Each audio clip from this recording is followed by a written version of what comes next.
Pour moi, c'est survie en 2 mots, grand S et grand V. Je m'appelle Magali, je viens de Haute-Savoie, dans un petit village qui s'appelle Étaux. J'ai 3 enfants, je suis mariée, je travaillais dans un lycée en tant qu'adjointe de direction. Et j'ai été diagnostiquée il y a 18 mois, donc j'avais pas encore 50 ans. Un cancer du poumon à mutation ROS1. Je passais beaucoup de temps au travail. Après, dans ce métier, j'ai la chance d'avoir des vacances scolaires. Du coup, je les occupe à 200%. Pas mal de sorties avec les enfants, pas mal de sorties en faisant du vélo, en marchant. Ça, c'est quelque chose que j'ai depuis longtemps. À 25 ans, j'ai développé un premier cancer, qui était le cancer des ganglions. Donc ça ne s'est pas soigné très bien tout de suite, mais finalement la guérison est arrivée. Mais du coup, j'avais forcément une image du cancer qui était qu'on pouvait s'en sortir, puisque j'étais encore là 25 ans plus tard. À l'annonce, ça a été plus compliqué, puisque le cancer du poumon ne résonne pas du tout de la même manière. Clairement, c'était le cancer des fumeurs et de ceux qui ne prenaient pas soin d'eux. J'ai toujours fait attention à ce que je mange. J'ai jamais bu, j'ai jamais fumé. J'estimais avoir une vie saine, donc c'était pas pour moi.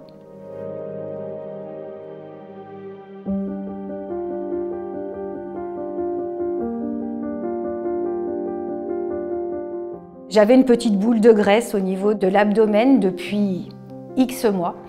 Ça m'a tellement si peu alarmée que j'ai pas donné suite. C'est mon médecin qui m'a dit écoutez, on va aller directement faire un scanner pour voir ce qui se passe. Et là, il y avait donc des métastases au niveau de la plèvre et du médiastin, ce qui fait que le cancer a été diagnostiqué. En moins d'1 mois, finalement, j'avais vu les spécialistes, j'avais le résultat et je savais que c'était un cancer du poumon à mutation ROS1. C'est un vrai tsunami. En plus, j'ai une colère noire parce que c'est le 2e en 25 ans.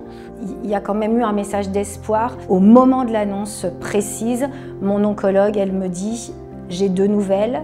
La mauvaise, c'est que c'est un cancer du poumon. La bonne, c'est que j'ai un traitement et qu'on va avancer ». Il faut être honnête, c'est pas toujours facile. Mais voilà, je pense qu'il faut quand même dégager de l'espoir et ces thérapies ciblées nous aident un peu. Beaucoup même. J'ai accepté le fait de devoir vivre avec. Je n'accepte pas de ne pas vivre, par contre. Ça, c'est hors de question. Je me dis, mais en fait, t'as pas assez fait encore. Et pourtant, j'ai fait. Mais encore pas assez. Et du coup, je veux faire, je veux voir, je veux bouger, je veux danser. Il faut que j'avance, quoi. Et c'est le message que je veux délivrer. On est à l'abri de rien. On le dit souvent avec d'autres, finalement, pour avoir le cancer du poumon, il suffit d'avoir des poumons et on en a tous. N'ayez pas peur d'aller demander à un professionnel. Au mieux, tout va bien. Au pire, on fait ce qu'il faut. Le cancer du poumon, il est très vicieux, puisque moi, on ne le voyait pas. J'étais pas essoufflée, je continuais à faire exactement ce que je faisais. Et si on l'avait décelé plus tôt, il n'aurait peut-être pas été en stade 4.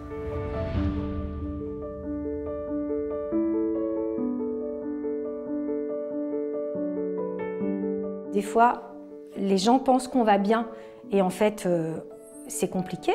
Et en même temps, on peut encore faire plein de choses et tout ce qu'on peut faire à côté va aider le traitement à agir correctement.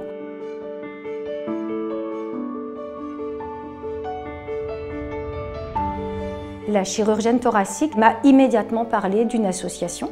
Et en sortant, j'ai dit non, moi c'est bon, si c'est pour me retrouver qu'avec des malades, parler de cancer à longueur de journée, je ne voyais pas du tout ce que je pouvais y faire. Et en fait, j'ai énormément appris grâce à cette association. J'ai surtout appris que je n'allais pas mourir le lendemain. Et depuis, je vis avec ce fameux grand V. J'ai bon nombre d'amis qui sont là depuis le premier cancer, qui sont là aujourd'hui pour accueillir les choses et pour me booster aussi des fois s'il le faut. Mais non, je suis très entourée. Ouais. Ça aussi, c'est ce qu'il faudrait passer comme message. N'écartez pas les gens parce qu'il y a parfois une forme de honte. C'est pas facile de dire j'ai un cancer du poumon. Et ce qui est très difficile, c'est ce que les personnes vous renvoient quand vous leur annoncez, parce qu'en fait, il faut vous prendre leurs émotions. Donc, soit on occulte, soit on avance. je pense que 90% des gens que j'ai autour de moi avancent avec moi. Heureusement.